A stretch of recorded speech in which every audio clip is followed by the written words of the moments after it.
आप सभी को जय मसीह की। मैं आपका आज के इस आराधना में स्वागत करता हूं और विश्वास करता हूं कि पिछले पूरे हफ्ते भर परमेश्वर ने आपको और हम सबको संभाल के रखा। उस परमेश्वर की महिमा हो। हम सब मिलकर के आज फिर एक बार अपने परमेश्वर की स्तुति और उसकी बड़ाई करने के लिए जमा हैं। आप अपने अपने स्थान से उस परमेश्वर को आदर और महिमा दे सकते हैं। जो भी आप कर सके अपने स्थानों से आप वो करें। मैं आपको बताना चाहता हूं कि जो हमारे पीछे ये बैनर लगा है, भजन संहिता उसका 47 अध्याय उसका 1 और 2 पद कहता है, 1 और 2 पद कहता है, हे देश देश के सब लोगों तालियां बजाओ, ऊंचे शब्द से परमेश्वर का जय जयकार करो, क्योंकि परमेश्वर परम प्रधान है, वही सारी पृथ्वी के ऊपर महाराजा है। हम उस राजाधिराज की महिमा करने के लिए जमा हुए हैं, इसलिए हम सब पूरे आदर और पूरे सम्मान के साथ बैठे। अब मैं पास्टर मोहर सिंह को निमंत्रण दूंगा, जो हिमाचल प्रदेश से हमारे बीच में है, कि वो सामने आए और प्रारंभिक प्रार्थना और भजन संहिता से पढ़ने में हम सबकी अगुवाई करें। पास्टर मोहर सिंह, आइए, आपका स्वागत है। आइए हम प्रार्थना में जाएं और परमेश्वर पिता को महिमा प्रशंसा के साथ हमारे अनुग्रहकारी सर्वशक्तिमान महान और परम पवित्र परमेश्वर प्रभु, हम आपके नाम की महिमा करते हुए पिता आपके चरणों में आते हुए आपके नाम को प्रभु हम ऊंचा उठाते हैं। और प्यारे परमेश्वर प्रभु यीशु मसीह, आज का दिन प्रभु पवित्र दिन आपने हमारे जीवन में ठहराया, जिसके द्वारा प्रभु हम आपके नाम की प्रशंसा, आपके नाम की महिमा और प्रभु बड़ाई कर सके और परमेश्वर प्रभु आपके नाम को सराह सके। पिताजी, हम आपके नाम की प्रशंसा करते हैं। प्यारे परमेश्वर प्रभु राजा, ओ स्वामी, तेरे नाम को प्रभु परमेश्वर प्रभु हम आदर और गौरव प्रभु आज देना चाहते हैं।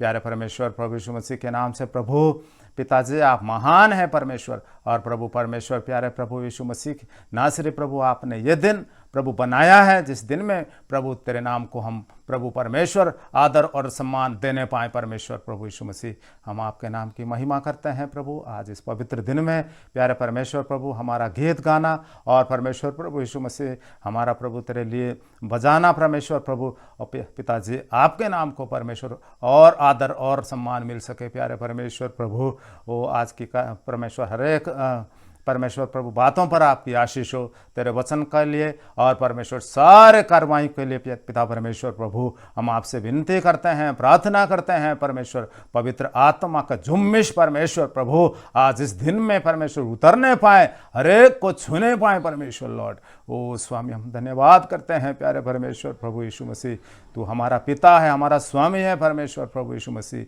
ओ पिता परमेश्वर प्रभु यीशु मसीह, तेरे भवन से कोई भी खाली ना जाने पाए परमेश्वर, प्रत्येक को तू अपनी आत्मा से परमेश्वर भरे और प्रभु परमेश्वर प्रभु यीशु मसीह के नाम से प्रभु ओ स्वामी हम धन्यवाद करते हैं प्यारे प्रभु हरेक बात के लिए। प्यारे परमेश्वर प्रभु, ओ पिता परमेश्वर प्रभु यीशु मसीह के नाम से सारे विषयों को परमेश्वर प्रभु यीशु मसीह हम तेरे हाथों में सौंपते हैं। प्यारे परमेश्वर प्रभु, तेरे वचन की सेवकाई और परमेश्वर प्रभु यीशु मसीह प्रार्थना की विनतियाँ, जो कुछ भी प्रभु आज इस दिन में परमेश्वर प्रभु यीशु मसीह हम तेरे सामने लेकर आते हैं, सारे विषयों को प्रभु तू हमारे परमेश्वर प्रभु हम हाँ और आमीन में परमेश्वर आप हमें उत्तर दे, ऐसी प्रभु हम आपसे प्रार्थना करते हैं। प्यारे प्रभु, आप दया करें, अनुग्रह दे और प्रभु परमेश्वर अपनी आशीषों से आज के दिन को और प्रत्येक को भरे स्वामी।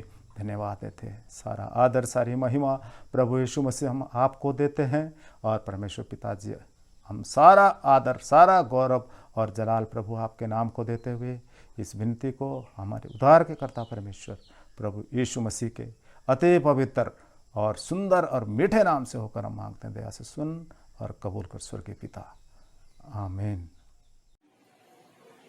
धन्यवाद पास्टर मोहर सिंह जी आपका। परमेश्वर आपको बहुत आशीष दे। प्रार्थना में और भजन संहिता को पढ़ने में हम सबकी अगुवाई करने के लिए आइए मेरे प्यारों, हम इस आराधना में आगे बढ़ते हैं और अब समय है कि हम वर्शिप टीम के माध्यम से परमेश्वर की महिमा करेंगे। वर्शिप टीम हमारी अगुवाई करेगी और हम सब मिलकर के वर्शिप टीम के साथ अपने परमेश्वर की आराधना स्तुति करेंगे। वर्शिप टीम, आपका स्वागत है। आइए आप वर्शिप में हम सब की अगुवाई करें। सबको जय मसीह की। आइए परमेश्वर की आराधना और महिमा के लिए आज हम इस गीत को गाएंगे, यीशु मसीह तेरे जैसा है कोई नहीं, और उसकी महिमा और स्तुति हम अपने घरों से उसकी महिमा करें। आइए इस गीत को गाकर परमेश्वर की महिमा करें।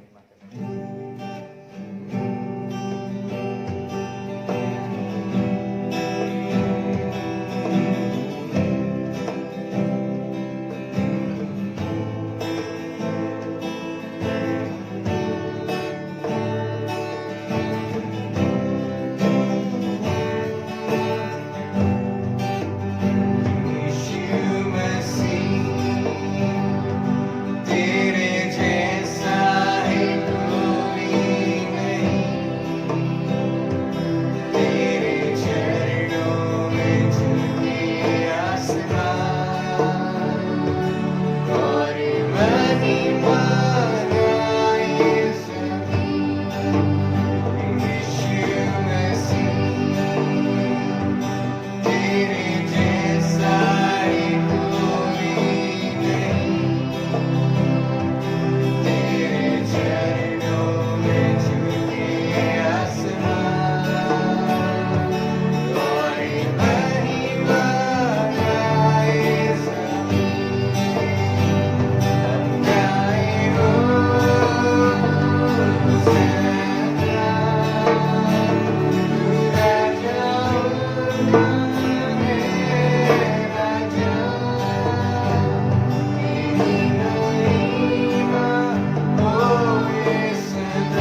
आराधना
वर्शिप टीम, आपका बहुत बहुत धन्यवाद। आराधना में हम सब की अगुवाई करने के लिए वक्त है कि हम इस आराधना विधि में और आगे बढ़ें, और अब समय है कि हमारे बीच में इंटरसेसरी प्रेयर की जाएगी। और आज इस प्रार्थना को करने के लिए हमारे मध्य में आसाम से पास्टर नोएल हैं, जो हमारी अगुवाई करेंगे इंटरसेसरी प्रेयर में। पास्टर नोएल, आपका स्वागत है, इस प्रार्थना में हमारी अगुवाई करें। सबको जय मसीह की। आए हम सब मिल के प्रार्थना करें। जितने भी प्रार्थना का जो विषय है सब परमेश्वर के चरणों के निकट में लेके आते हैं और विश्वास करें कि परमेश्वर सुन करके जवाब देंगे। आइए हम प्रार्थना करें। Hallelujah, hallelujah, hallelujah, praise the Lord, thank you Jesus. प्रभु यीशु मसीह, हम आपको धन्यवाद देते, स्तुति करते प्रभु जी आज का दिन के लिए। धन्यवाद देते हैं प्रभु जी तेरे संतों के साथ मिल करके प्रभु जी आराधना करने के लिए। धन्यवाद देते हैं प्रभु जी सबके साथ मिल करके तेरी स्तुति और महिमा करने के लिए तूने हमें अवसर दिया। धन्यवाद देते हैं पिता परमेश्वर हर एक बातों के लिए। कितने लोग प्रभु इस दिन को देखना चाहते थे लेकिन इस दुनिया से गुजर गए, लेकिन तू हम पर प्रभु मेहरबान रहा और प्रभु आज भी हम जीवित हैं। आज जीवित होने के नाते प्रभु जी जीवितों के मंडली में होकर के प्रभु तेरे स्तुति करने के लिए तूने मौका दिया, तेरा धन्यवाद करते हैं। पिता परमेश्वर, हम धन्यवाद देते हैं प्रभु जी आज हमारे देश में जो भी परिस्थितियां हैं उन सारी परिस्थितियों को प्रभु जी हम तेरे हाथ में सौंपते हैं। यीशु नासरी प्रभु जी अपने समय में सब कुछ तो प्रभु पूरा करेगा। अपने भक्तों को प्रभु जी, अपने विश्वासियों को प्रभु जी अपने हाथों में उठाए रखेगा। तेरा धन्यवाद करते पिता परमेश्वर। धन्यवाद देते क्योंकि तू प्रभु जी हर जगह को, हर समय को और हर परिस्थिति को प्रभु तू जानता है और तूने प्रभु बनाया है। तेरा धन्यवाद करते हैं प्रभु जी। तेरे वचन पूरा हो रहा है, सारे बातों के लिए तेरा धन्यवाद करते हैं पिता परमेश्वर। हम धन्यवाद देते इस समय के लिए प्रभु जी, हमारे नवजीवन चर्च के लिए और जितने भी प्रभु जी हमारा नवजीवन चर्च के द्वारा प्रोग्राम होने वाला है, डिसाइपल ट्रेनिंग प्रभु चलेगा और बहुत सारी बातें जो प्रभु हमारे कार्यक्रम हैं उन सारे बातों में पिता परमेश्वर तो अगुवाई देना।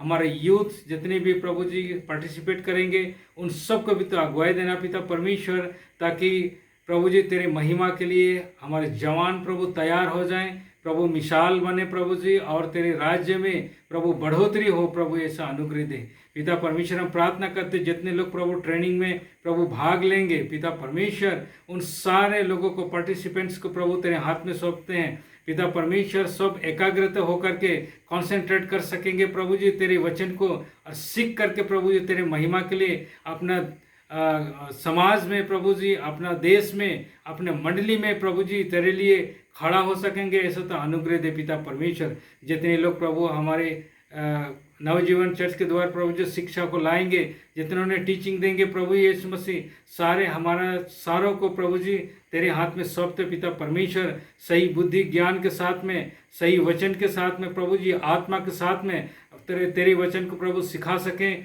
ऐसा तो अनुग्रह दें प्रभु जी। इन दिनों में प्रभु सारे वातावरण को तो साफ रखना पिता परमेश्वर, ताकि कोई भी अड़चन प्रभु इन शिक्षाओं के बीच में ना आने पाए पिता परमेश्वर। हम प्रार्थना करते हैं तमाम शैतान की ताकतों को, तमाम अंधकार की शक्तियों को यीशु के नाम से बांधते हैं, ताकि कोई भी डिस्टर्ब, कोई भी प्रभु प्रॉब्लम्स ना आने पाए। इसलिए हम पहले से प्रार्थना करते हैं यीशु नासरी तेरे हाथ में प्रभु इस ट्रेनिंग को सौंप देते हैं। तेरा धन्यवाद करते हैं पिता परमेश्वर, हर एक बातों के लिए, हमारा मंडली के लिए प्रभु जी तुमको आगे बढ़ा, और प्रभु जी सबको तू अपने राज्य के लिए तैयार कर प्रभु, क्योंकि हम जानते हैं कि तू बहुत जल्दी आने वाला है प्रभु जी।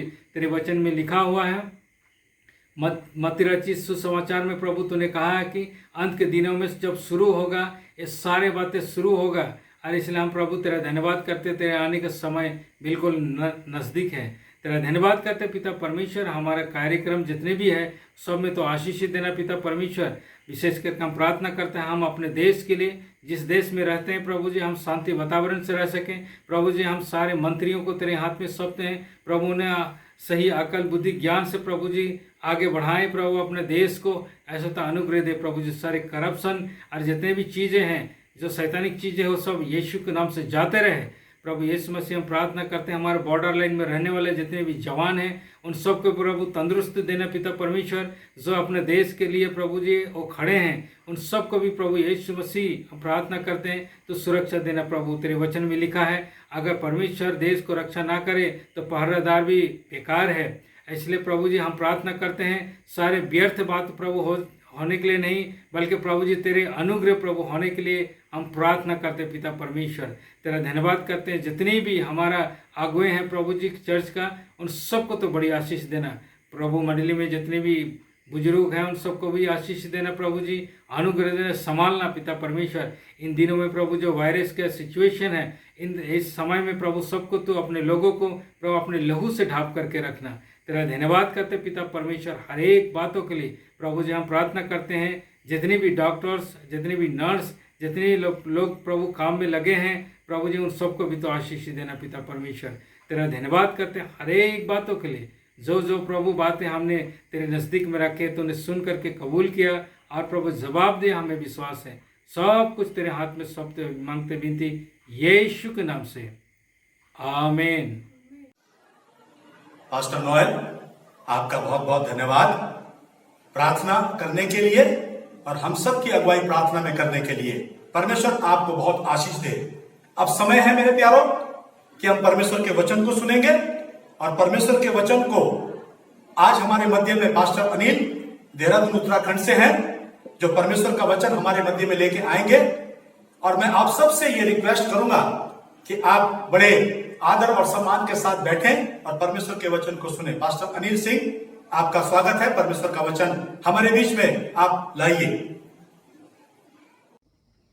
आप सभी को प्रभु यीशु मसीह के मधुर नाम में मेरा जय मसीह की। परमेश्वर का धन्यवाद हो कि परमेश्वर ने फिर से हमें यह अनुग्रह दे दिया कि आज उसके पवित्र जी उठे दिन में हम परमेश्वर के वचन की ओर निहार सकते हैं। मेरे प्रियो, आज परमेश्वर के वचन के मनन के लिए हम निकालेंगे व्यवस्था विवरण की पुस्तक, उसका 8वां अध्याय।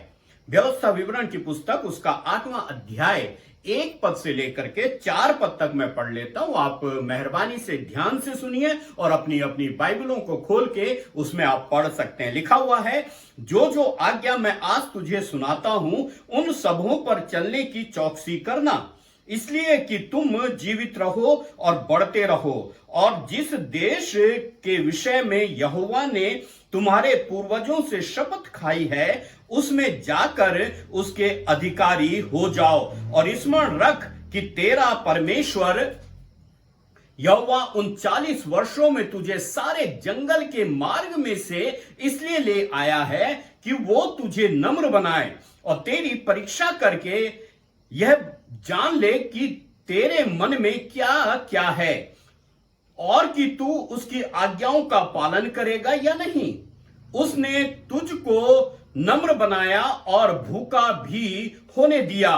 फिर वो मन्ना जिसे ना तू और ना तेरे पुरखा ही जानते थे वही तुझको खिलाया, इसलिए कि वह तुझको सिखाए कि मनुष्य केवल रोटी ही से नहीं जीवित रहता, परंतु जो जो वचन यहोवा के मुंह से निकलते हैं उन ही से वह जीवित रहता है। 4 पद में लिखा हुआ है, इन 40 वर्षों में तेरे वस्त्र पुराने ना हुए और तेरे तन से भी नहीं गिरे, और ना तेरे पांव फूले। परमेश्वर अपने वचन पर आशीष दे। आइए हम प्रार्थना करें। हमारे उद्धारकर्ता पवित्र परमेश्वर, हम बड़े धन्यवाद के साथ आपके चरणों पर आए हैं। प्रभु, हम धन्यवाद देना चाहते हैं आपके अनुग्रह के लिए, आपके प्रेम के लिए, इस सुंदर समय के लिए। प्रभु, आपकी आशीष चाहते हैं, दया चाहते हैं, अनुग्रह चाहते हैं। ईश्वर राजा अपनी बड़ी दया के अनुसार संभाल लें और जो कुछ आवश्यक है पूरा होने पाए। धन्यवाद देना चाहते हैं आपके पवित्र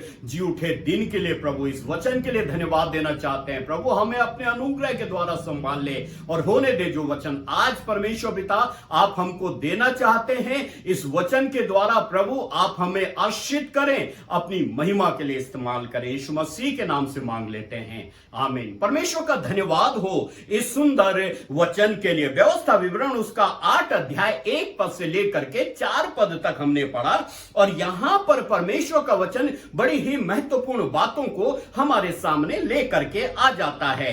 अगर हम इस पूरे खंड को, जो हमको अध्याय 7 के 1 पद से लेकर के 11 अध्याय के 32 पद तक मिलता है, उसे पढ़े तो हम पाते हैं कि इस खंड में व्यवहारिक आज्ञाएं, प्रतिज्ञाएं और चेतावनियां मिलती हैं। और इस कड़ी में अध्याय 8 में हम पढ़ते हैं कि परमेश्वर के द्वारा इस्राएलियों के लिए किए गए कामों और उपकारों के कारण परमेश्वर को कभी नहीं भूलने के विषय में यहां पर बताया गया है। इसका मतलब यह है कि परमेश्वर ने जो इस्राएल जाति के लिए किया था, परमेश्वर मांग करता है कि उन कामों को उसके लोग कभी ना भूलें, कभी उन कामों को ना बिसराएं और परमेश्वर उन्हें आशीष का कारण बनाएगा। जंगल में विभिन्न प्रकार के अनुभव में इस्राएलियों को यह सिखा दिया था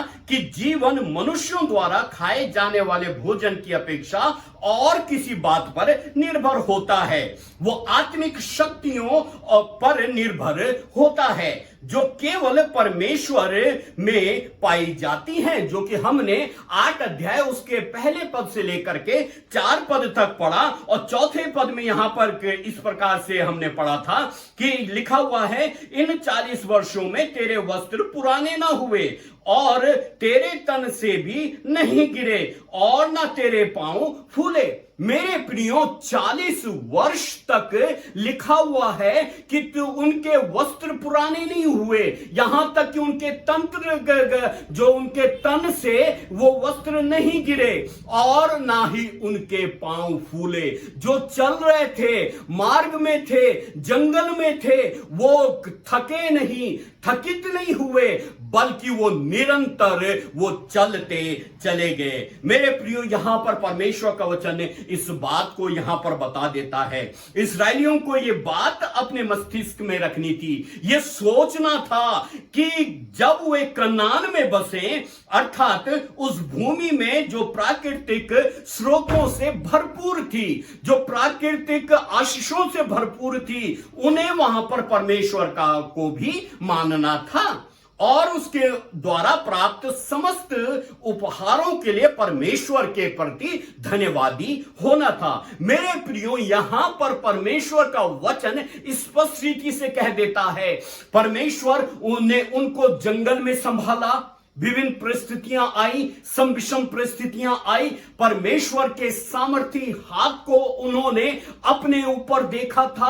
उन्होंने देखा था कि किस रीति से परमेश्वर ने उन 40 वर्षों में उनको भूखा नहीं रहने दिया, उनको थकित नहीं होने दिया, परमेश्वर ने उनको किसी बड़ी समस्या में नहीं जाने दिया, उनका वो अगुआ बना रहा। इस बात को जब वो कनान में चले जाएंगे तो परमेश्वर की आशीष को उन्होंने हमेशा याद रखने के लिए परमेश्वर का वचन कहता है कि उन्हें यह भूलना नहीं था, उसके उपकारों को याद करना था और परमेश्वर के प्रति धन्यवादी होना था। उन्हें हर एक वस्तु अपने आप से नहीं मिल गई, बल्कि ऐसा सोचना था कि वो वस्तुएं जो उनको मिली है, ये तो परमेश्वर का अनुग्रह है। वो अपने आप से नहीं मिल गई, उनके कारण नहीं मिल गई, बल्कि परमेश्वर की दया से उनको मिल गई है। यहां पर अगर हम 5 पद से लेकर के 10 पद तक पढ़े तो यहां पर इस बात का वर्णन किया गया है। मैं केवल एक पद आप लोगों के लिए पढ़ूंगा, 6वां पद। 6वें पद में यहां पर परमेश्वर का वचन कहता है, इसलिए अपने परमेश्वर यहोवा की आज्ञाओं का पालन करते हुए उसके मार्गों पर चलना और उसका भय मानते रहना। परमेश्वर एक यहां पर मांग करता है और वो मांग ये है कि इसलिए अपने परमेश्वर यहोवा की आज्ञाओं का पालन करते हुए उसके मार्गों में चलना। जो उसने बताए हुए मार्ग हैं, जो उसको उनका जीवन है, परमेश्वर के प्रति समर्पित जो मार्ग है, जीवन है, उस जीवन की अगुवाई में उनको चलने के लिए परमेश्वर का वचन कहता है। और कहता है यहां पर परमेश्वर का वचन कि मार्गों पर चलना और उसका भय मानते रहना। अर्थात वो भय प्रेम पूर्ण भय था, वो भय जो है आदरपूर्ण भय था। हमें परमेश्वर का आदर करना है, परमेश्वर के प्रति प्रेम से पूर्ण जो है समर्पण होना है, तब ही परमेश्वर का वचन यहां पर एक मांग करता है। मेरे प्रियो, अगर वो अपनी इस समृद्धि में परमेश्वर को भूल जाएंगे और उसकी व्यवस्था को नकार देंगे, तो जैसे उसने उनको उनके सामने कनानियों को दंडित किया था, वैसे वो दंड उनको भी देगा। यहां पर परमेश्वर का वचन स्पष्ट से कह देता है 11 पद से लेकर के 20 पद तक। 11 पद में इस प्रकार से लिखा हुआ है, अगर हम इसको पढ़ें, इसलिए सावधान रहना। परमेश्वर का वचन ऊपर 6 पद में कहता है कि भय मानना, उसकी आज्ञाओं का पालन करना, और 11 पद में कहता है इसलिए सावधान रहना, कहीं ऐसा ना हो कि अपने परमेश्वर यहोवा को भूलकर उसकी जो जो आज्ञा, नियम और विधि मैं आज तुझे सुनाता हूं उनको मानना छोड़ दे। ऐसा ना हो कि जब तू खाकर तृप्त हो तो अच्छे अच्छे घर बनाकर उसमें रहने लगे और तेरी गाय बैलों और भेड़ बकरियों की बढ़ती हो और तेरा सोना चांदी और तेरे सब प्रकार का धन बढ़ जाए, तब तेरे मन में अहंकार समा जाए और तू अपनी परमेश्वर यहोवा को भूल जाए, तो वो तुझको दासत्व के घर अर्थात मिस्र देश से निकाल लाया है। मेरे प्रियो, आगे चल करके जब हम पढ़ते हैं तो वहां पर आगे चल करके परमेश्वर का वचन इस प्रकार से कहता है, जैसे उसने कनानियों को दंड दिया वैसे वो आज तुमको भी दे देगा। इसलिए सावधान रहना। सावधान रहने के लिए परमेश्वर का वचन कहता है, तुम्हारे मन में अहंकार ना आ जाए धन की बढ़ती के कारण, तुम्हारे मन में घमंड ना आ जाए और आशंकों के कारण। इसलिए तू परमेश्वर को हमेशा याद रखना, तुम उसका भय मानना, उसके अनुसार चलना। ये खंड हमें परमेश्वर के प्रति विश्वास योग्यता को सिखाता है। और जब हम इस खंड को पढ़ते हैं तो मसीह जीवन के महत्वपूर्ण बिंदुओं की तरफ हमारा ध्यान खींचता है। मेरे प्रियो, आज हम परमेश्वर के अनुग्रह के द्वारा संभाले गए, पर इस मरी के समय में परमेश्वर के अनुग्रह के द्वारा संभाले गए। परमेश्वर ने अपने सामर्थी हाथ को हमारे ऊपर बना के रखा है। मेरे प्रियो, आज ये जरूरत है कि हम परमेश्वर के प्रति धन्यवाद से भर जाएं। यह जरूरत है कि हम उसका आदर करें। यह जरूरत है कि हम उसके भय में चले और एक मसीही जीवन व्यतीत करके हम परमेश्वर की महिमा का कारण बने। आज ये खंड का अध्ययन जब हम करते हैं तो हमें हमारा ध्यान मसीही जीवन की तरफ ही ये खंड खींचता है। और मेरे प्रियो, आज हम इस खंड के द्वारा हम कैसे मसीही जीवन में चल सकते हैं, कुछ महत्वपूर्ण बातों को देख लेंगे। सबसे पहली बात जो यहां पर परमेश्वर का वचन कहता है, दूसरे पद में इस प्रकार से लिखा हुआ है, और स्मरण रख कि तेरा परमेश्वर यहोवा उन 40 वर्षों में तुझे सारे जंगल के मार्ग में से इसलिए ले आया कि वो तुझे नम्र बनाए और तेरी परीक्षा करके वो जान ले कि तेरे मन में क्या है और कि तू उसकी आज्ञाओं का पालन करेगा या नहीं। सबसे पहली बात, परमेश्वर का वचन हमको आज बताना चाहता है, वो ये बताना चाहता है कि हमारा जीवन परमेश्वर के द्वारा संचालित होना चाहिए। जब हमने प्रभु यीशु मसीह को ग्रहण किया, उस परमपिता परमेश्वर पर हमने पूर्ण रीति से विश्वास किया है, जिसने हमको हमारे अपराधों से छुटकारा दे दिया, तो सबसे पहली बात यहां पर परमेश्वर का वचन कहता है कि हमारा जीवन परमेश्वर के द्वारा संचालित होना चाहिए। यहां पर दूसरा पद इसको इस प्रकार से लिखा हुआ है, अभी हमने पढ़ा कि और स्मरण कर कि तेरा परमेश्वर यहोवा तुझे 40 वर्षों में तुझे सारे जंगल के मार्ग में से इसलिए लाया कि वो तुझे नम्र बनाए और तेरी परीक्षा करके वो जान ले कि तेरे मन में क्या है और तू उसकी आज्ञाओं का पालन करेगा या नहीं। परमेश्वर का वचन यहां पर स्पष्ट से कह देता है, कहता है कि तुझे 40 वर्षों से में उसने संभाल के रखा, वो तुझे 40 वर्षों में जंगल से निकाल करके ले आया। मेरे प्रिय, यहां पर परमेश्वर का वचन कह देता है, अगर हम 29 अध्याय के 5 पद को पढ़े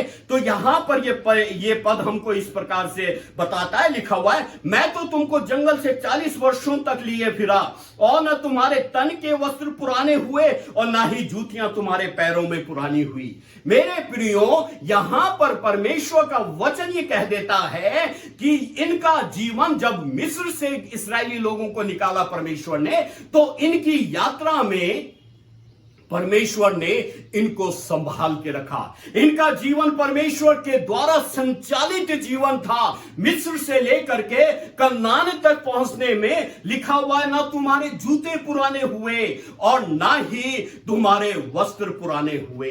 इनका जीवन परमेश्वर के द्वारा संचालित था। मेरे प्रियो, आज हम आशीषों को प्राप्त करना चाहते हैं। मेरे प्रियो, आज हमारा जीवन जो है परमेश्वर के प्रति समर्पित होना चाहिए। मेरे प्रियो, आज अगर हम परमेश्वर के द्वारा आश्रित होना चाहते हैं तो जरूरी है कि हमारा जीवन परमेश्वर के द्वारा संचालित हो।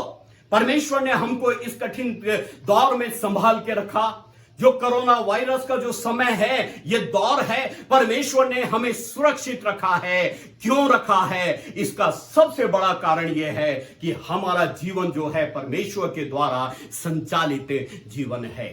मेरे प्रियो, परमेश्वर का धन्यवाद हो उन लोगों के लिए जिनका जीवन परमेश्वर के द्वारा संचालित जीवन है। आज मसीही जीवन के लिए सबसे महत्वपूर्ण मांग जो परमेश्वर की है वो ये है कि हमारा जीवन परमेश्वर के द्वारा संचालित जीवन होना चाहिए। प्रभु की अगुवाई में चलने वाला जीवन होना चाहिए। पवित्र आत्मा की सामर्थ्य में, पवित्र आत्मा की अगुवाई में चलने वाला जीवन होना चाहिए। मेरे प्रियो, आज हमारा जीवन भी परमेश्वर के द्वारा संचालित होना चाहिए। मसीह जीवन में आज जो बहुत ही महत्वपूर्ण बात है वो ये है, क्या हम परमेश्वर के चलाए चलते हैं कि नहीं। रोमियो उसका 8 अध्याय 14 पद में लिखा हुआ है, इसलिए जितने लोग परमेश्वर की आत्मा के द्वारा चलाए चलते हैं वो परमेश्वर के पुत्र हैं। मेरे प्रियो, हमारी पुत्र और पुत्रियां जब छोटे होते हैं तो वो माता पिता के चलाए चलते हैं। उनके भविष्य का निर्माण जब होता है परमेश्वर की सामर्थ्य में, परमेश्वर की अगुवाई में, माता पिता की देख रेख में उनके भविष्य का निर्माण होता है परमेश्वर की सामर्थ्य के द्वारा।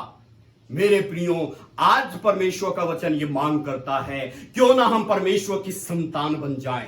वो मांग करता है क्योंकि लिखा हुआ है, इसलिए जितने लोग परमेश्वर की आत्मा के चलाए चलते हैं वो परमेश्वर के पुत्र हैं। क्या आज हम परमेश्वर के पुत्र और पुत्रियां हैं?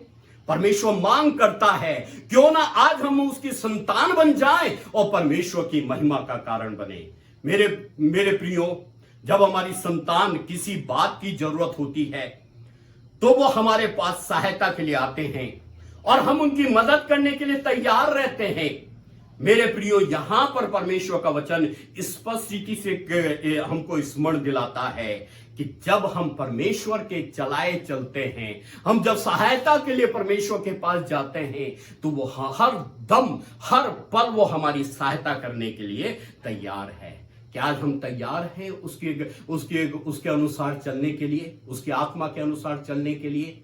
मेरे प्रियो, जो सबसे पहली और महत्वपूर्ण बात हमने सीखी वो ये है कि इनको कनान देश की आशीष इसलिए मिल गई, वो 40 वर्षों तक परमेश्वर ने उन्हें संभाला। 40 वर्षों तक परमेश्वर उनके सहायक बना रहा और उनका जीवन परमेश्वर के द्वारा संचालित जीवन था। आज परमेश्वर हमारे लिए ये मांग करता है, यह परमेश्वर का वचन हमको एक आज्ञा देता है। परमेश्वर हमसे मांग करता है कि हम परमेश्वर के अनुग्रह में, हम परमेश्वर की आत्मा के द्वारा, उसके द्वारा चलाए जाएं, ताकि हम उसकी संतान होकर के परमेश्वर की महिमा का कारण बने। दूसरी महत्वपूर्ण बात यहां पर तीसरे पद में, दूसरी महत्वपूर्ण बात परमेश्वर का वचन कहता है, हम पढ़ लेंगे तीसरे पद को।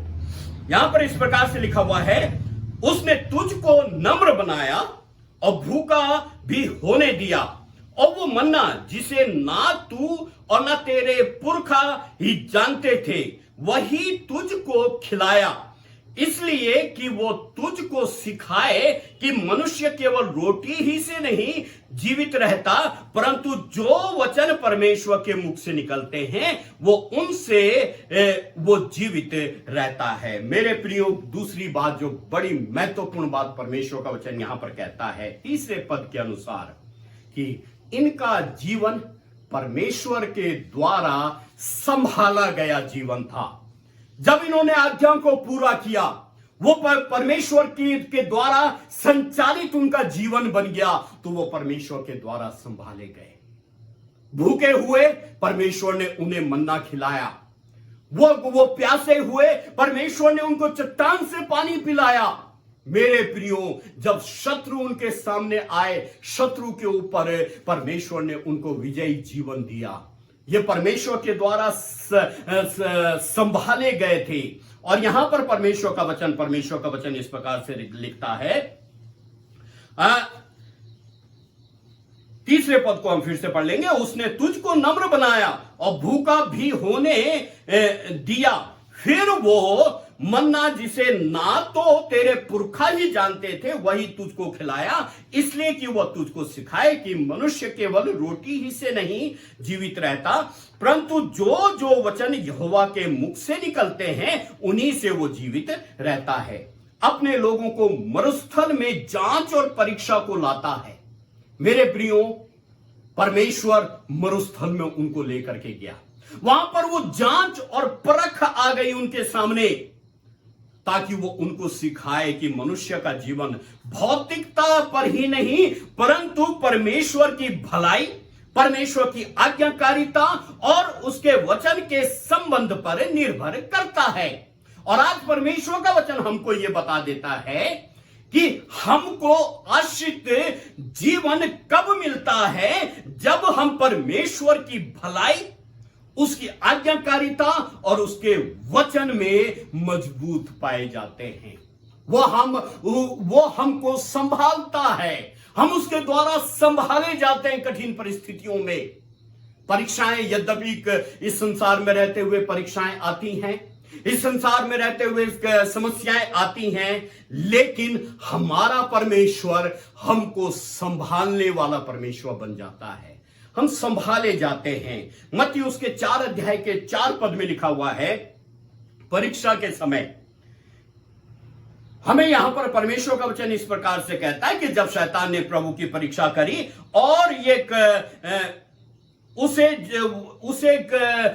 उसकी परीक्षा करते हुए शैतान ने कहा कि ये रोटियां, अगर तू भूखा है तो ये पत्थर रोटियां बन जाएं।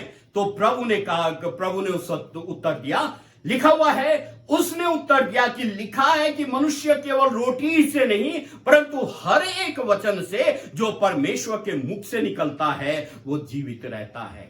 इस्राएली लोग मरुस्थल में चले गए, इस्राएली लोगों के सामने समस्याएं आ गई, परीक्षा में वो पड़ गए, लेकिन प्रभु के द्वारा वो संभाले गए। परमेश्वर उनको सिखाना चाहता था मरुस्थल में ले जाकर के कि मनुष्य केवल भौतिक वस्तुओं से ही नहीं परंतु परमेश्वर की भलाई और उसकी आज्ञाकारिता से जीवित रहता है। प्रभु की परीक्षा हमको स्पष्ट रीति से सिखा देती है। प्रभु यहां पर कहते हैं कि केवल मनुष्य जो है रोटी से नहीं परंतु परमेश्वर के मुख से निकले हुए हर एक वचन से जीवित रहता है। मेरे प्रियो, आरंभ में भी जब अदन की वाटिका में शैतान ने हवा की परीक्षा की थी, उत्पत्ति अगर हम 3 अध्याय के 4 पद में, तो शैतान हवा से कहता है तुम निश्चय ना मरोगे। प्रियो, मनुष्य जाति परमेश्वर के विश्वास के द्वारा, उसके वचन के द्वारा बंधा हुआ है। परमेश्वर ने आदम हवा को आज्ञा दी थी कि इस वाटिका के जो बीच में वाटिका के बीच में जो वृक्ष है उसके फल कभी ना खाना। और शैतान कहता है तुम नहीं मरोगे। वो शंका पैदा करना चाहता है। वो चाहता है कि परमेश्वर के वचन और परमेश्वर की प्रतिज्ञाओं पर मग ये शंका करके वो उसको नाश करना चाहता है, और वो उसमें सफल भी हो जाता है। आदम हवा ने पाप कर दिया शैतान की बातों में आकर। आज ये परिस्थितियां हमारे सामने भी आ जाती हैं। मेरे प्रियो, कई बार हम परमेश्वर की प्रतिज्ञा और उसके वचन पर शंका करना शुरू कर देते हैं। मेरे प्रियो, ये शंका करना ही शैतान का सबसे बड़ा हथियार अदन की वाटिका में बन गया था, और आज वो हथियार हमारे सामने भी वो डालता है। कहीं ऐसा तो नहीं कि हम परमेश्वर के वचन और उसकी प्रतिज्ञाओं पर शंका कर रहे हैं। परमेश्वर हमको संभालने वाला परमेश्वर है, और शैतान वहां पर कहता है तुम निश्चय ना मरोगे। उन्होंने फल खाया, शंका करी, और वो पाप में गिर गए। मेरे प्रियो, वो जानता था, शैतान जानता था कि स्त्री का विश्वास जो परमेश्वर पर था उस पर शंका करने के द्वारा वो उसे नाश कर सकता, और इस बात में सफल भी हो जाता है। मेरे प्रियो, आज भी शैतान इसी खोज में रहता है कि मनुष्य को परीक्षा में डालकर नाश करे, किंतु परमेश्वर आज अपने लोगों को हर एक परीक्षा में गिरने से वो संभालता है। वो परीक्षा आती तो है, लेकिन परमेश्वर अनुग्रह देता है, परमेश्वर सामर्थ्य देता है, ताकि मनुष्य उन परीक्षाओं के ऊपर विजयी हो सके। भजन संहिता उसका 91 उसके 10 पद में लिखा हुआ है, मैं परमेश्वर 10 में परमेश्वर की यह प्रतिज्ञा है जो आज हमारे जीवन के लिए बहुत ही महत्वपूर्ण है। लिखा है, इसलिए कोई विपत्ति तुझ पर ना पड़ेगी, ना कोई दुख तेरे डेरे के निकट आएगा। परमेश्वर की प्रतिज्ञा आज हमारे लिए बहुत है। वो प्रतिज्ञा करता है तो वो उसका पूरा करने वाला भी परमेश्वर है। मेरे प्रियो, आज हमारी क्या स्थिति है? क्या हम परमेश्वर के द्वारा संभाले जाते हैं? अगर संभाले जाते हैं तो परमेश्वर का धन्यवाद हो। अगर आज भी हमारे सामने समस्याएं हैं तो मेरे प्रियो, हमारा जीवन आज जांच का विषय है। आज प्रभु के चरणों पर आ जाइए, उसके द्वारा संचालित होना सीख जाइए, अपने जीवन को संचालन करिए, मसीह जीवन को उसके द्वारा संचालित करिए, और तब परमेश्वर हमको संभालेगा और हम परमेश्वर की महिमा का कारण बन सकेंगे। अगली बात जो परमेश्वर का वचन यहां पर कहता है, वो कहता है 7 पद से, व्यवस्था विवरण उसका 8 अध्याय के 7 पद से लेकर के और 9 पद तक इस प्रकार से लिखा हुआ है, क्योंकि तेरा परमेश्वर तुझे एक उत्तम देश में लिए जा रहा है, जो जल की नदियों का और तराइयों और पहाड़ियों से निकले हुए गहरे सोतों का देश होगा। फिर वो गेहूं, जौ, दाखलता, अंजीरों और अनारों का देश है, और तेल वाले जैतून और मधु का भी देश है। उस देश में अन्न की महंगी ना होगी, और ना उसमें तुझे किसी पदार्थ की घटी होगी। वहां के पत्थर लोहे के हैं, और वहां के पहाड़ों में से तांबा खोद कर निकाल सकेगा। मेरे प्रियो, यहां पर परमेश्वर का वचन ने एक बड़ी ही महत्वपूर्ण बात बताता है। परमेश्वर कहता है तुम्हें एक आश्रित देश में परमेश्वर ले जाने वाला है। एक आशा है, और वो आशा ये है कि परमेश्वर हमको उनको भरपूरी के देश में ले जाने वाला था। मसीही जीवन एक आशा रखने वाला जीवन है। सबसे पहली बात हमने जो देखी वो ये थी कि इनका जीवन परमेश्वर के द्वारा संचालित था, और दूसरी बात हमने देखी थी परमेश्वर के द्वारा संभाला हुआ जीवन था, और तीसरी महत्वपूर्ण बात यहां पर परमेश्वर का वचन हमें यह बता देता है, पद 7 से 9 में जो हमको मिलता है, उनका जीवन एक आशा रखने वाला जीवन था, जो आज भी हमारे लिए भी बहुत महत्वपूर्ण है कि मसीह जीवन परमेश्वर के प्रति आशा रखने वाला जीवन होता है। यहां पर परमेश्वर का वचन कहता है, परमेश्वर की प्रतिज्ञा जो उसने अब्राहम, इसहाक और याकूब और इस्राएली जाति से की थी, आज वो अपनी प्रतिज्ञाओं को पूरा करने जा रहा है। इस्राएलियों को अब तक का जीवन आशा रखने वाला जीवन था। जिस समय इस्राएल ने कनान में प्रवेश किया, उन्होंने वहां पर पाया कि जो आशा उन्होंने रखी थी वो पूरी हुई है। कनान देश जलधाराओं, स्रोतों और झरनों का देश था, एक आश्रित देश था। अगर हम पहला राजा उसका 17 अध्याय उसका पहला पद से लेकर के 18 अध्याय के 46 पद तक पढ़ते हैं तो वहां पर पाते हैं कि एलिया के दिनों में जो अकाल पड़ा था वो ये था कि इस समय जल की कमी परमेश्वर का दंड थी और कनान परमेश्वर का दिया हुआ एक आश्रित देश था, वो भरपूरी का देश था। मेरे प्रियो, आज भी परमेश्वर अपने लोगों को नम्र करने के लिए और पापियों को दंड देने के लिए सूखे का प्रयोग कर सकता है। पद 19 और 20 में परमेश्वर का वचन हमें बताता है, लिखा हुआ, यदि तू अपने परमेश्वर यहोवा को भूलकर दूसरे देवताओं के पीछे हो लेगा और उनकी उपासना और उनको दंडवत करेगा तो मैं आज तुमको चिता देता हूं कि तुम निस्संदेह नष्ट हो जाओगे। स्पष्ट रीति से लिखा हुआ, निस्संदेह नष्ट हो जाओगे। जिन जातियों को यहोवा तुम्हारे सम्मुख से नष्ट करने पर है, उन्हीं की नाई तुम भी अपने परमेश्वर यहोवा का वचन ना मानने के कारण नष्ट हो जाओगे। मेरे प्रियो, जरूरी है जो आशा प्रभु ने हमको दी है। प्रभु ने कहा, मैं जाता हूं, तुम्हारे लिए एक जगह तैयार करता हूं ताकि मैं दोबारा आऊं, ताकि मैं तुमको यहां से अपने साथ ले जाऊं और तुम वहां रहो और जहां मैं हमेशा हमेशा के लिए रहता हूं। या हम ये कहें, जहां प्रभु रहता है, परमेश्वर हमको वह स्थान देना चाहता है, हमेशा हमेशा के लिए देना चाहता है, वो शाश्वत जीवन हमें देना चाहता है। लेकिन हमें आशा आज रखनी होगी।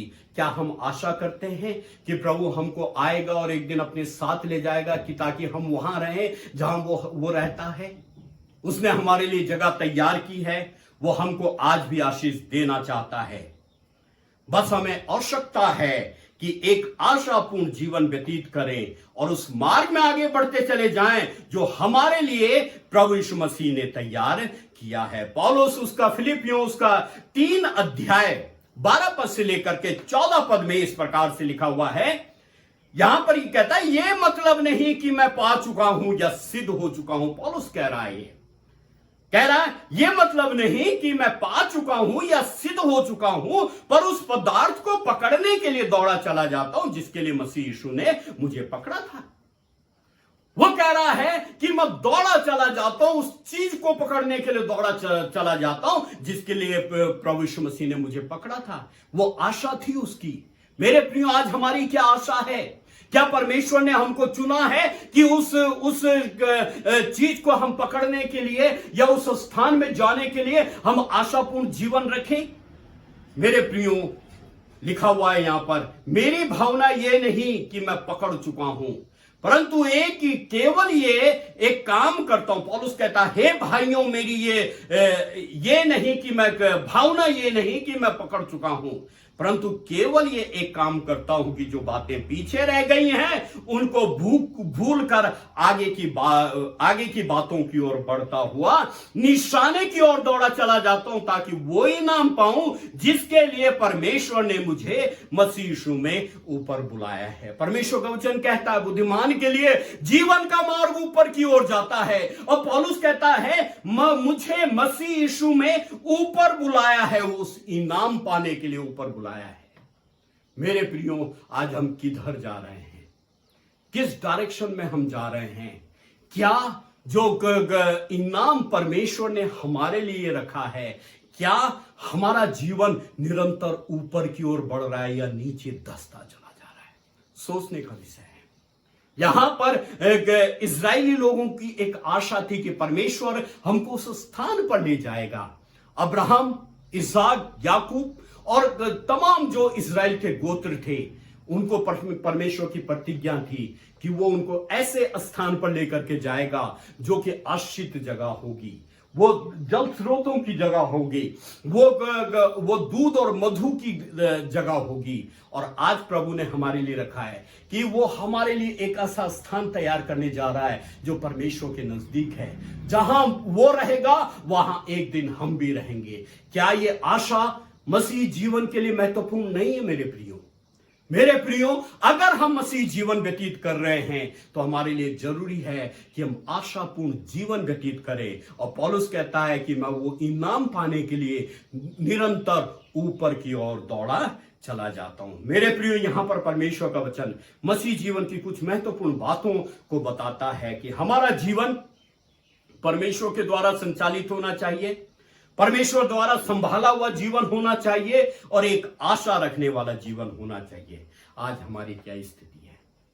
अगर हम मसीह जीवन व्यतीत करना चाहते हैं मेरे प्रियो, तो जरूरी है कि हमारा जीवन परमेश्वर के अनुग्रह में उसके द्वारा संचालित, उसके द्वारा संभाला हुआ और उसमें एक आशापूर्ण जीवन होना चाहिए। तब परमेश्वर हमको आशीष देगा और अपनी महिमा के लिए इस्तेमाल करेगा। आइए हम प्रार्थना करें। हमारे उद्धारकर्ता पवित्र परमेश्वर, हम बड़े धन्यवाद के साथ आपके चरणों पर आए हैं। प्रभु, धन्यवाद देना चाहते हैं सुंदर समय के लिए, आपकी आशीष चाहते हैं, दया चाहते हैं। प्रभु, धन्यवाद देना चाहते हैं इस्राएल के जीवन के लिए, जो कि आपके द्वारा संचालित थे, जो कि आपके द्वारा संभाले हुए थे और एक आशापूर्ण जीवन उनका था कि आप उनको कनान देश में ले जाने वाले, ऐसे देश में ले जाने वाले हैं जो भरपूरी का देश है। प्रभु, आज हमारा जीवन भी आपके द्वारा संचालित होने वाला जीवन बन जाए। प्रभु, हमारा जीवन भी आपके द्वारा संभालने वाला जीवन होने पाए और एक आशापूर्ण जीवन होने पाए, ताकि ये मसीही जीवन हमारे लिए बहुत आशीष का कारण बने और हम परमेश्वर की महिमा का कारण बने। एक एक को आशीष करें और अपनी महिमा के लिए इस्तेमाल करें। सारी आदर महिमा आपको देते हैं, यीशु मसीह के नाम से मांग लेते हैं, आमीन। हालेलुया। धन्यवाद इस वचन के लिए। परमेश्वर हम सबको बड़ी आशीष दे, इस वचन से हम सब से बातचीत करे और हम सब की पूरे हफ्ते पर अगुवाई करे। हम पास्टर अनिल सिंह का धन्यवाद देते हैं कि परमेश्वर का वचन उन्होंने हमारे मध्य में लेकर आया है और हम सब के लिए, हम सबको परमेश्वर का वचन दिया है। आगे का समय है, अब हम पास्टर देवराज जो वेस्ट बंगाल से हमारे बीच में है, उनके माध्यम से कुछ गवाही को सुनेंगे। सो पास्टर देवराज जी, आपका स्वागत है। आइए और आपकी गवाही को हम सुनना चाहते हैं। जय मसीह। प्रभु सबको अनुग्रह आशीष दे। मेरा नाम पास्टर देवराज छेत्री, मैं जय गांव में वेस्ट बंगाल अलीपुर डिस्ट्रिक्ट में रहता हूं और मैं यहाँ पर छोटा सेवाकाई कर रहा हूँ। उससे जब मैं प्रभु में आने से पहले का कुछ गवाही आप लोग के बारे में बताना चाहता हूँ। मैं किस तरह प्रभु में आया और किस तरह मैं सेवाकाई यहाँ पर कर रहा हूँ। मैं एक हिंदू परिवार से बिलोंग करता हूँ और मेरा जन्म इलाका यहाँ से लगभग 160 किलोमीटर दूर बखरकोट बोल के एक जगह है, सिलगुड़ी के नज़दीक पर, तो वहाँ पर है। और मैं फिलहाल अभी यहाँ पर जय गांव में सेवाकाई कर रहा हूँ। मैं जब प्रभु में आने से पहले मेरा जीवन आप लोग को बताना चाहता हूँ। उस समय मैं प्रभु को नहीं पहचानता था, लेकिन मेरा जीवन में बहुत तकलीफ था, समस्या था। मेरा जीवन में सुख नहीं था, शांति नहीं था और बहुत बार मैंने जब भी अपने आप को सोचा था कि कल का दिन देखने ना पाए, मैं इस तरह जीवन बिता रहा था। और मेरा कोई दोस्त लोग भी वैसे था, दारू मदिरा पान करता था, वो लोग ऐसे जीवन बिता रहा था। लेकिन कोई दोस्त लोग ऐसा था जो प्रभु में चर्च में जाता था, लेकिन क्या वो लोग जाने से भी मुझको कोई ऐसा नहीं था कि मैं भी जाऊं। लेकिन प्रभु को अनुग्रह इस तरह हुआ कि एक दिन मेरा जीवन में ऐसा घटना घटा कि मुझको कई पुलिस आके पकड़ के लेके गया। तो उसके बाद में जो मैंने काम नहीं किया, उस काम में मुझको केस करके मैं उसको जेल में लेके गया। उसके बाद जब मैं आया तो उसके बाद में मेरा जीवन में परिवर्तन आया।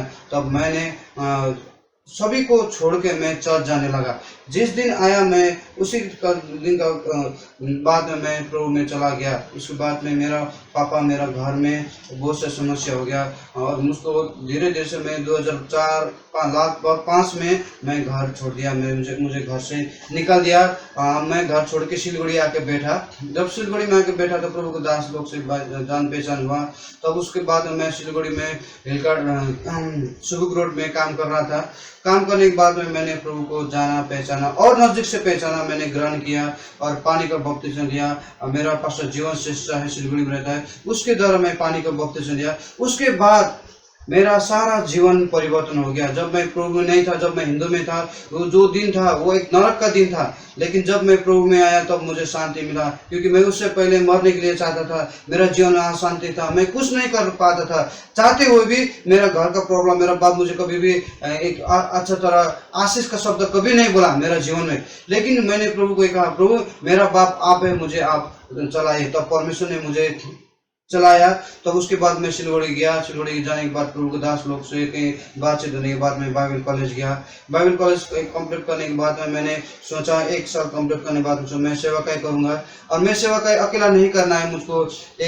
अकेला करेंगे तो मुझको कोई भी विश्वास नहीं करेगा। तो उसके बाद मैंने सोचा मुझको शादी करना। तो बहुत प्रार्थना करने के बाद में मैंने अभी मेरे पास जो बीवी है मैं उससे शादी किया। उसके बाद मैं बाइबल कॉलेज जाने के बाद में मेरा बीवी को साथ में लेके गया। जब मैंने बाइबल कॉलेज के दौरान बहुत सा तरह ऐसा परेशान हुआ, परमेश्वर ने ऐसा अनुग्रह किया। उसका डायरेक्टर जो मिशन का डायरेक्टर, उसी के द्वारा परमेश्वर बोलने लगा। तो कभी साबुन तेल खरीदने के लिए पैसा मिलता था। इसी तरह जीवन चलाते गया। तब बाइबल कॉलेज के समय में भी बहुत सा ऐसा प्रॉब्लम आ गया, सब परमेश्वर ने सॉल्व किया। उसके बाद हम लोग लगभग 6 साल बिहार में सेवा किया। कॉलेज करने के बाद 3 साल हमने वहाँ पर किया। उसके बाद मेरा जीवन में एक ही ऐसा था, मैं प्रभु के लिए कुछ एक नया चीज करना है। तब उसके बाद में मैंने परमेश्वर से प्रार्थना किया, प्रभु मैं जयगांव जाऊंगा। लेकिन जयगांव मैंने अभी तक नहीं देखा था। मेरा घर वहीं पर था, वहां से लगभग 130 किलोमीटर दूर था जयगांव। लेकिन मैंने सिर्फ भूटान का गाड़ी देखा था, जयगांव नहीं देखा था। उसके बाद मैंने प्रार्थना किया, प्रभु मैं 2012 के अंदर में मैं जयगांव जाना है और परमेश्वर के राज्य के लिए काम करना है। तब मैंने निरंतर प्रभु से घुटने में आके प्रार्थना किया। प्रार्थना करने के बाद में परमेश्वर ने मुझे 2012 दिसंबर 1 तारीख के दिन मुझे यहाँ पर लेके आया। तो उसी समय जब हम लोग बिहार में था तो मेरा बेटा जेफरी जन्म हुआ। जन्म होने के बाद में भी हम लोग के पास में पैसा नहीं था। परमेश्वर ऐसा अनुग्रह किया कि परमेश्वर ने उस समय मुझको लगभग 25,000-30,000 रुपये से मुझे मिला, परमेश्वर ने जुटाया। उसके बाद में अमेरिका का 2 मिडवाइफ था, वो लोग ने फ्री ऑफ कॉस्ट वो लोग ने डिलीवरी कर दिया। जेफरी का जन्म हुआ। इसी तरह मैं जेफरी 2.5 महीना होने के बाद हम लोग बिहार से इधर आया सेवकाई के लिए। तब मेरा बाप ने मुझे घर में प्रवेश करने के लिए नहीं दिया। तो बहुत से सब तकलीफ हो। उसके बाद मेरा ससुराल में इतना शर्म का बाद में ससुराल में लगभग 2 महीना 3 महीना मैंने बैठा। उसके बाद में मैंने प्रभु से कहा, प्रभु नहीं मैं इधर नहीं बैठना है, मुझको सेवकाई करना जाना है। तब मैं ससुराल नेपाल से आया। तब उसके बाद मेरे पास में पैसा नहीं था, कुछ भी नहीं था। तब हम दोनों ने जो शादी में अंगूठा पहना था, अंगूठी जो वो अंगूठी निकाल के मैं बेचने के लिए गया। लेकिन जब बेचने के लिए गया तो खरीदने वाला लोग भी मुझे चोर के लेके आया, चोरी करके लेके आया। इसी तरह भी मैंने बात किया। तब उसके बाद मैंने अपने बीवी से बात किया कि ऐसा ऐसा हो रहा है। तब उन्होंने बोला कि आओ। तब हम लोग ने तुरंत प्रार्थना किया। हम लोग का दोस्त लोग को प्रार्थना के लिए बोला। तो परमेश्वर ने एक रास्ता खोला कि मुझे जयगांव आने के लिए, क्योंकि परिवार होने के कारण अकेले आ नहीं सकता था, पैसा का जरूरत था सेवकाई में। लेकिन बाइबल कहता है कि प्रभु में भरोसा करने वाले लोगों को भी लज्जित नहीं होता है। तो परमेश्वर ने मुझे लज्जित नहीं बनाया। मेरा प्रार्थना सुना। 2012 दिसंबर 1 तारीख मैं जयगांव में आया। जयगांव में आने के बाद मुझे पता चला परमेश्वर ने मेरा प्रार्थना सुना। तब मैंने घुटने में आके परमेश्वर से धन्यवाद किया। उसके बाद में 2013 के अंतिम में नवंबर के समय में हम लोग ने एक छोटा सा होम चर्च शुरू किया। परमेश्वर ने 1 परिवार दिया, 2 परिवार, 3 परिवार, इसी परिवार करते करते मेरा परिवार मंडली में बढ़ गया। अभी मेरा छोटा सा एक परिवार है सेवकाई के लिए। मैं अभी उसी को सिखा रहा हूँ, प्रभु के वचनों से सेवकाई दे रहा हूँ। परमेश्वर को धन्यवाद। इसी दौरान बहुत सा प्रभु के दास लोग से मिला, जैसे आदरणीय हम लोग पास्टर साइमन चंद्र जी से मिला, प्रभु के सेवकाई के लिए बातचीत किया। वो लोग हम लोग के लिए प्रार्थना किया। उसी तरह बहुत सा प्रभु लोग से बात हुआ। परमेश्वर को धन्यवाद, क्योंकि परमेश्वर ने आज मुझे प्रभु के महान प्रभु के दास लोग से मिलने के लिए दिया। परमेश्वर ने अभी तक मेरा बाप मुझे लात मारता है, अभी तक मुझे वो एक्सेप्ट नहीं करता, लेकिन प्रभु को धन्यवाद। संसार के पिता ने मुझको लात मारा, लेकिन स्वर्गीय जो परमेश्वर ने जो पिता मुझ लोग को दिया है, जो सीनियर पास्टर लोग मुझको दिया है, जितना भी मुझे काउंसलिंग करता है, सहायता करता है, वो उससे महान लोग से मेरा जान पहचान होगा। अभी भी मैं कहूँ तो लगभग मैं यहाँ रहता हूँ, 80-90% पास्टर लोग को मैं पहचानता हूँ, लेकिन मेरा बाप अभी तक मुझे एक्सेप्ट नहीं किया। मैं ये विश्वास करता हूँ मेरा पिताजी जो स्वर्ग में है वही मेरा पापा है और वही मुझे संभालेगा। इसलिए आज उसी के भरोसे से, उसी से प्रार्थना कर से आज मैं यहाँ पर सेवा कर रहा हूँ। और मेरे लिए प्रार्थना कीजिएगा, मेरे परिवार के लिए प्रार्थना कीजिएगा कि मैं प्रभु में और बढ़ते जाऊँ, परमेश्वर के राज्य के लिए और काम करते जाऊँ। मेरे पास में चर्च भवन नहीं है, चर्च भवन के लिए प्रार्थना कीजिएगा। मेरा 2 तोड़ा दिया है परमेश्वर ने। एंजल जेफ्री 8 साल का है और एंजल 21 महीना का है। वो लोग के लिए बैठने के लिए एक छत नहीं है, वो लोग के लिए प्रार्थना कीजिए। मैं आशा करता हूँ मेरा परमेश्वर मुझे कभी लज्जित नहीं करेगा, क्योंकि परमेश्वर में अभी तक हर कुछ जो मैंने प्रार्थना किया है परमेश्वर ने दिया है। और आप लोग प्रार्थना कीजिए, एक चर्च भवन की जरूरत है और मेरे लिए बैठने के लिए घर, क्योंकि हम लोग अभी भाड़ा में रहते हैं। प्रभु महान है, जिसी तरह भी हो अभी तक मैंने किसी का आगे में हाथ फैलाने के लिए परमेश्वर नहीं दिया है। परमेश्वर ने ऐसा अनुग्रह किया, सेवा में आशीष किया है, अच्छा विश्वासी दिया है, प्रभु के दास लोग दिया है, जो लोग अभी मेरे लिए प्रार्थना कर रहे हैं, मेरे लिए प्रोत्साहन करता है, मेरे लिए उत्साह करता है, हर एक समय मुझे काउंसलिंग करता है, मेंटरिंग करता है। प्रभु को धन्यवाद और इसी तरह परमेश्वर को धन्यवाद हो। मैं आशा करता हूँ यदि आप लोग के जीवन में भी ऐसा घटना है तो निस्वार्थ मत कीजिए, चिंता मत कीजिए, परमेश्वर में भरोसा कीजिए। जिस तरह मैंने परमेश्वर में भरोसा करके ये अनजान जगह में आकर मैं सेवा कर रहा हूँ और मेरा साथ में विश्वासी लोग भी है। आप लोग भी प्रार्थना कीजिए हम लोग लिए। यदि आप लोग को जीवन में वैसा घटना है, हो गया है, तो आपको पिताजी या कोई भी परिवार आपको नकारता है तो परमेश्वर पे आशा कीजिए, परमेश्वर पे भरोसा कीजिए। निश्चय प्रभु आपसे प्रेम करते हैं, आपके लिए रास्ता खुलेगा। मैं आशा करता हूँ ये मेरा छोटा से गवाही से आप लोग को आशीष मिले। सबको जय मसीह। पास्टर देवराज जी, आपका बहुत बहुत धन्यवाद गवाही के लिए। परमेश्वर आपको बहुत आशीष दे। अब हम आगे बढ़ते हैं और इस समय हमारे मध्य में दिल्ली की टीम एक गीत को गाएगी और उस गीत के समय हम सब अपना अपना दान इस दान के टोकरी में या थैली, जो कुछ भी आप लोगों के पास है, हम उसमें समर्पित करेंगे। सो दिल्ली टीम, आपका स्वागत है। आए, आप गीत गाएं और उसी समय में हम सब अपने अपने दान को समर्पित करें। Thank you.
दिल्ली की टीम, आपका बहुत बहुत धन्यवाद इस गीत को गाने के लिए। और जितनों ने हाथ बढ़ा करके इस दान की टोकरी में डाला है, दान की थैली में डाला है, परमेश्वर आप सब लोगों को बहुत आशीष दे और आपको हर प्रकार से प्रभु इस लायक बनाए कि हम और आप सब मिलकर के अपने परमेश्वर के लिए, अपने परमेश्वर की महिमा के लिए और अधिक दे सकें, ताकि हमारे परमेश्वर को महिमा मिले और हमें आशीष मिले। अब समय है हमारे पास कि हम इस दान के लिए प्रार्थना में जाएंगे। और इस दान के लिए प्रार्थना हमारे बीच में पास्टर धर्मेंद्र हैं, जो कि देहरादून से हैं, उत्तराखंड देहरादून से, वो हमारे मध्य में आएंगे और जो दान हम सब ने दिया है इसके लिए वो प्रार्थना करेंगे। सो पास्टर धर्मेंद्र जी, आपका स्वागत है, आइए आप प्रार्थना करें। सो परमेश्वर का धन्यवाद हो। आइए हम लोग प्रार्थना में जाएंगे। पवित्र पवित्र और पवित्र सेनाओं का यहोवा पिता परमेश्वर, प्रभु हम बहुत बहुत धन्यवाद देना चाहते हैं प्रभु सुंदर वचन के लिए जो आपके दास के द्वारा प्रभु हम तक पहुंचा है। प्रभु इस वचन के द्वारा हमारे मनों को, जीवन को, परिवारों को, कलीसियाओं को प्रभु तू आशीषित कर और हम सभी प्रभु इसमें बढ़ें, चलें प्रभु और तेरी महिमा कर सकें। प्रभु हम विशेष धन्यवाद देना चाहते हैं और प्रार्थना करना चाहते हैं प्रभु इस दान के लिए, प्रभु जो आपके लोगों ने दिया है प्रभु अपने अपनी जगहों पर, अपने अपने जेबों से, अपने अपने खत्तों और भंडारों से प्रभु जी आप उन सभी को प्रभु आशीषित करें। उनके रोजगार पर प्रभु आप आशीष दें, उनके धन पर, मन पर, जीवन पर प्रभु तेरी बड़ी आशीष हो प्रभु, क्योंकि तेरा वचन कहता है कि प्रभु तू देने वाले से, हर शिष्य देने वाले से प्रभु प्रेम रखता है। प्रभु इसके लिए बहुत धन्यवाद। हमारी प्रार्थना है जो प्रभु आपको दे पाए प्रभु उनको आप और भी बहुत आयत से आशीष दें, जो नहीं दे पाए प्रभु उनको भी प्रभु आप बहुत आयत से आशीष दें, ताकि हम सभी मिलकर आपके राज्य के लिए बो सकें और दे सकें। प्रभु बहुत धन्यवाद, आप हमारे साथ में हैं। धन्यवाद के साथ प्रार्थना को अपने जीवते उद्धार करता प्रभु यीशु मसीह के नाम से मांगते हैं, आमीन। पास्टर धर्मेंद्र जी, बहुत बहुत धन्यवाद आपका प्रार्थना करने के लिए, प्रार्थना में अगुवाई करने के लिए। अब हम आगे बढ़ते हैं और अपोस्टल क्रीड हमारे मध्य में पढ़ा जाएगा और इसको पढ़ने के लिए पास्टर महेश कुमार उत्तराखंड देहरादून से हमारे मध्य में है, जो हमारी अगुवाई करेंगे। सो पास्टर महेश आप आए और हमारे लिए अगुवाई करें। आप सबको प्रभु यीशु मसीह के नाम से जय मसीह की। हम विश्वास करते हैं कि प्रभु ने आपको सुरक्षित रखा है। यह समय है कि हम विश्वास की प्रार्थना में आगे बढ़े। आइए अपने स्थानों पर खड़े हो जाएं और हम प्रार्थना में चले।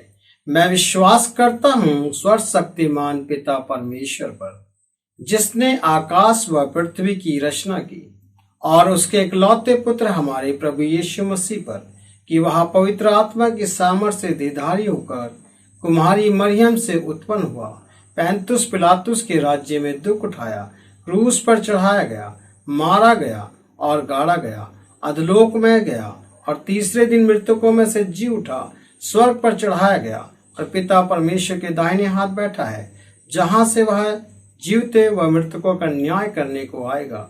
मैं विश्वास करता हूँ पवित्र आत्मा पर, विश्वासियों की मंडली पर, संतों की संगति पर, पापों की क्षमा और देह के जी उठने और अनंत जीवन पर। आमीन। सबको जय मसीह की। पास्टर महेश जी, आपका बहुत बहुत धन्यवाद। परमेश्वर आपको भी आशीष दे। आइए हम आगे बढ़ते हैं और अब समय आ गया है कि लॉर्ड्स प्रेयर और बेनेडिक्शन के लिए हम पास्टर साइमन चंद्रा, जो कि नोएडा से हैं, उनको आमंत्रित करते हैं कि वो हमारे मध्य में आए और लॉर्ड्स प्रेयर और बेनेडिक्शन में हम सब की अगुवाई करें। पास्टर साइमन चंद्रा जी, आपका स्वागत है। आइए हम प्रभु की प्रार्थना के लिए अपने अपने स्थानों पर खड़े हो जाएंगे, अपने सरों को झुकाएंगे और एक साथ मिलकर हम प्रभु की प्रार्थना में सहभागी होंगे। आइए प्रार्थना करें। हे हमारे पिता, तू जो स्वर्ग में है, तेरा नाम पवित्र माना जाए, तेरा राज्य आए, तेरी इच्छा जैसे स्वर्ग में पूरी होती है वैसे पृथ्वी पर भी हो। हमारे दिन भर की रोटी आज हमें दे, और जिस प्रकार हमने अपने अपराधियों को क्षमा किया है, वैसे ही तू भी हमारे अपराधों को क्षमा कर, और हमें परीक्षा में ना ला, परंतु बुराई से बचा, क्योंकि राज्य और पराक्रम और महिमा सदा तेरे ही हैं। आमीन। अब हमारे प्रभु यीशु मसीह का अनुग्रह, परमेश्वर पिता का प्रेम और पवित्र आत्मा की सहभागिता हम में से प्रत्येक विश्वासी जन के साथ हमेशा हमेशा तक होती रहे। आमीन। पास्टर साइमन चंद्रा जी, आपका धन्यवाद। प्रार्थना में हम सब के लिए आशीष मांगने के लिए और हम सब की अगुवाई करने के लिए परमेश्वर आपको बहुत आशीष दे।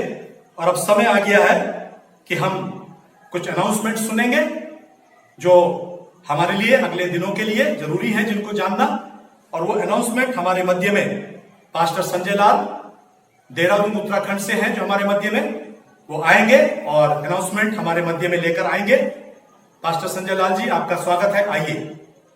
प्रभु का धन्यवाद हो, परमेश्वर ने मेरे और आपके जीवन में ये अवसर दिया कि हम आज की महत्वपूर्ण सूचनाओं में जाकर जो है आने वाले समय के लिए हम इन बातों को ध्यान रखें। संडे वर्शिप जो रविवार आराधना है उसका समय 10:30 बजे है।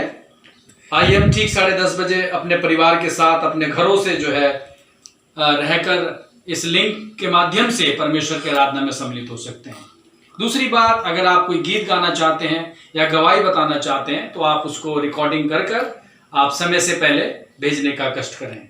तीसरी बात, आप जैसा सुन रहे हैं और आपको मालूम है डिसाइपलशिप ट्रेनिंग के बारे में, जो कि आपके जीवन के लिए, आपकी कलीसियाओं के लिए ये महत्वपूर्ण है, ताकि हम परमेश्वर के वचनों में और जो है उसके ज्ञान में किस रीति से आगे बढ़ सकते हैं। अगर आप इसमें जुड़ना चाहते हैं तो आप अपने पासबान के माध्यम से अपना नाम देकर समय से पहले इसमें जुड़ सकते हैं।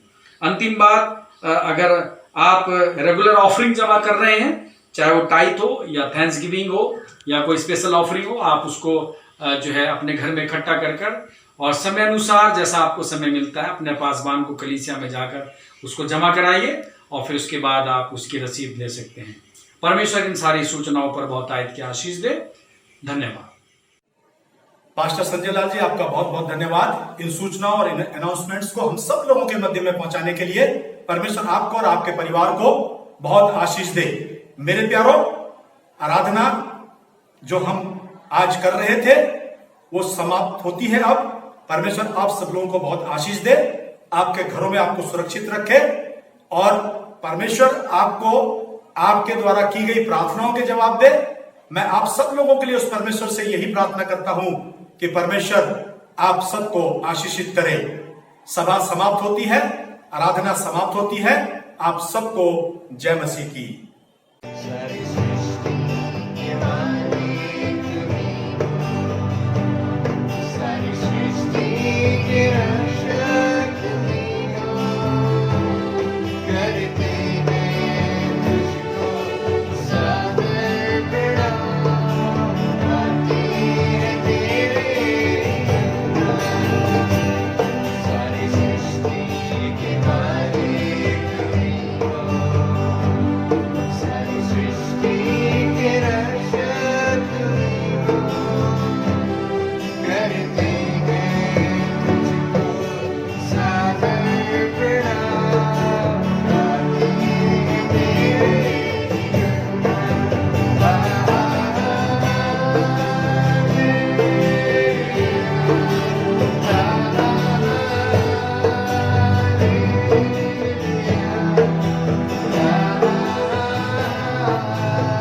Thank you.